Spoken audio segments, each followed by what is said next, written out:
Family কার্ডের মাধ্যমে ব্যক্তি নয়, পরিবার শক্তিশালী হবে বলে জানিয়েছেন প্রধানমন্ত্রী তারেক রহমান। কৃষি কার্ড বিতরণ হবে পহেলা বৈশাখ থেকে। জাতীয় সংসদে প্রশ্নোত্তর পর্বে তিনি বলেন, এই অর্থ স্থানীয় অর্থনীতিতে খরচ হবে বলে মূল্যস্ফীতি বাড়বে না।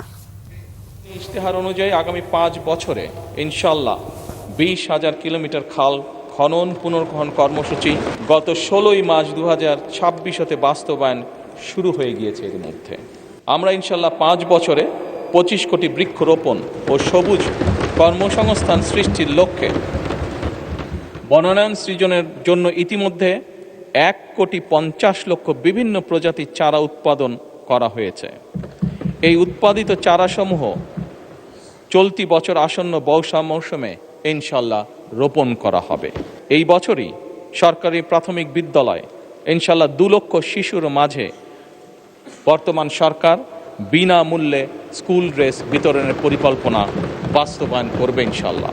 কারিগরি ও ভাষা দক্ষতা উন্নয়নে আগামী 180 দিনের মধ্যে কারিগরি শিক্ষা প্রতিষ্ঠানে 9,000 শিক্ষককে ট্যাব প্রদান করা হবে ইনশাল্লাহ। 3,832টি মাল্টিমিডিয়া ক্লাসরুম স্থাপন করা হবে। একই সাথে 172 জন শিক্ষার্থীকে ইটালিয়ান ও জাপানিজ ভাষা শিক্ষা প্রদান করা হবে।